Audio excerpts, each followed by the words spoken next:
सिंधु घाटी एवं वैदिक सभ्यता में शिव का स्वरूप। भारतवर्ष के आदिम सभ्य निवासी एक देवी और उभरण शक्ति के एक संयुक्त देवता की उपासना किया करते थे। उनके पवित्र प्रतीक पौधे एवं पशु थे और उनके धार्मिक जीवन में प्रत्यक्ष रूप से कर्मकांडी अभिषेक का महत्वपूर्ण स्थान था। हड़प्पा निवासियों के धर्म के विषय में पर्याप्त लिखा और कहा गया है, किंतु किसी सुपाठ्य ग्रंथ के अभाव में इसकी व्याख्या थोड़ी कठिन है। हमारी निर्भरता पुरातात्विक स्रोतों पर अधिक है। ऋग्वेदीय प्राचीनता के युग तक पर्वतीय देवता रुद्र पशुओं तथा बृहस्पतियों से संबंधित थे। मोहनजोदड़ो का संयुक्त लिंग रूपी देवता मानवों, पशुओं तथा वनस्पतियों की पुनरुत्पत्ति के संरक्षक के रूप में भली प्रकार शिव का अनुरूप हो सकता है।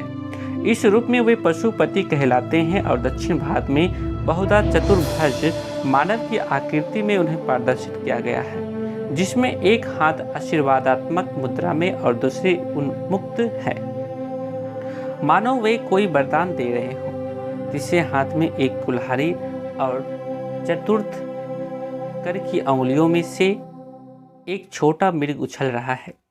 सिंधु घाटी सभ्यता में पशुपति पूजा प्रचलित थी। पुरातत्वविद मौके को मोहनजोदड़ो से एक मोहर प्राप्त हुई, जिसमें सींग वाले त्रिमुखी पुरुष को एक सिंहासन पर योग की मुद्रा में बैठे हुए दिखाया गया है।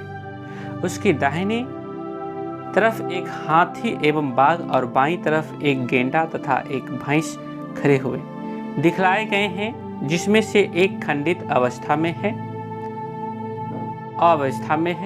देवता के रूप 7 अक्षरों का एक अभिलेख है, जिसे अभी तक पढ़ा नहीं जा सका है।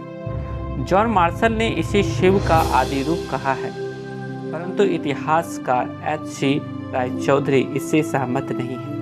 हड़प्पा से प्राप्त मुद्रा में एक तरफ एक पेड़ के मचान पर एक पुरुष बैठा हुआ है और नीचे बाघ का चित्र अंकित है। दूसरी तरफ एक त्रिशूल का चित्र और उसके सामने एक बैल का चित्र अंकित है।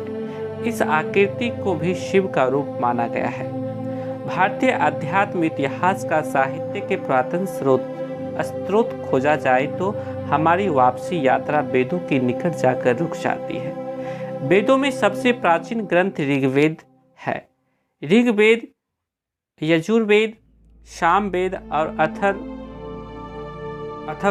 अथर्ववेद की रचना भारतीय आर्य सभ्यता की देन है।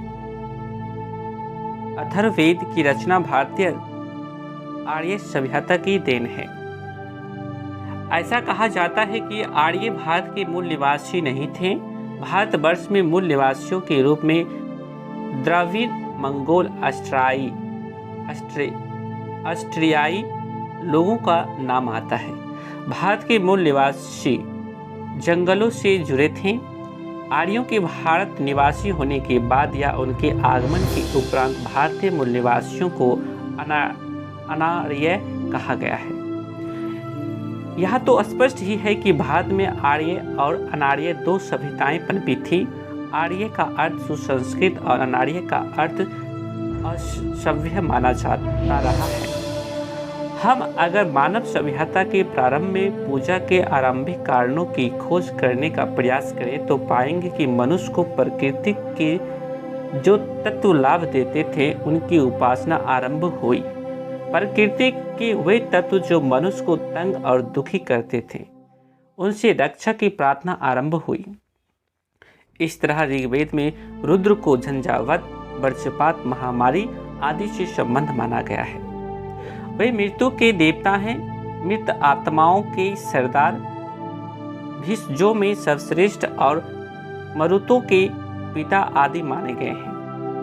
ऋग्वेदीय इंद्र सर्वोच्च देवता हैं।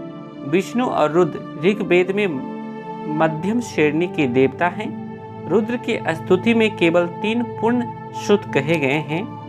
वैसे अन्य देवताओं की स्तुति में जो श्रुत कहे गए हैं संभवतः अग्नि के विनाशकारी स्वरूप जैसे जंगलों की आग, अनियंत्रित अग्नि की लपेट आदि ने रुद्र से अग्नि का तादात्म्य स्थापित करने में सहयोग दिया।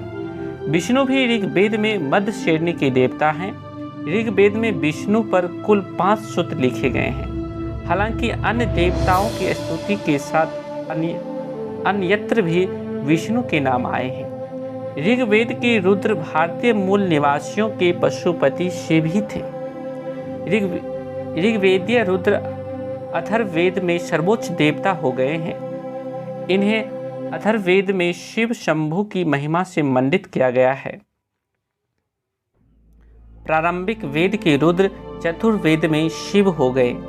इससे स्पष्ट है कि भारतीय मूल निवासियों के देवता शिव की विचारधारा से वैदिक धारा पूर्णतः प्रभावित हुई।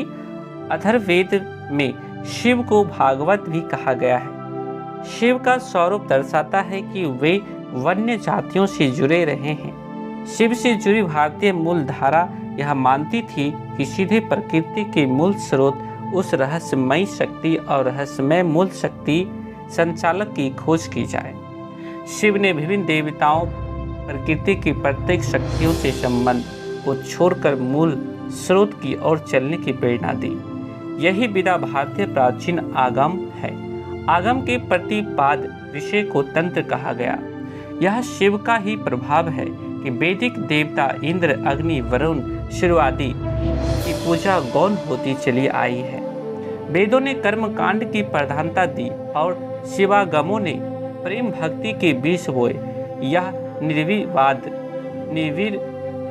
है कि वैदिक पूजा ही कर्म योग का मूल स्रोत है और उपनिषदों ने ज्ञान योग के बीज अंकुरित किए।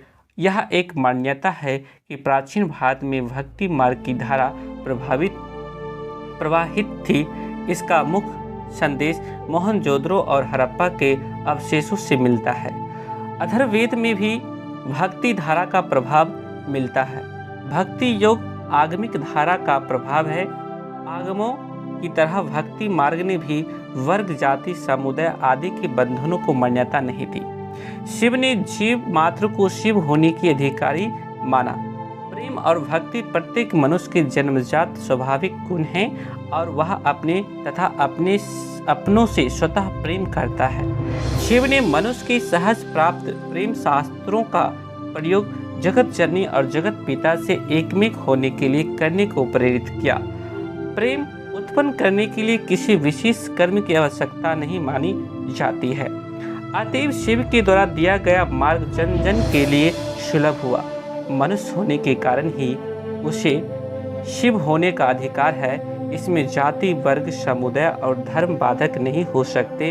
वैदिक पूजा में कर्म कांड की प्रधानता के कारण कुछ ही लोगों में यज्ञादि करने की पात्रता हो पाई। फलतः धीरे धीरे एक पुजारी वर्ग बनता चला गया।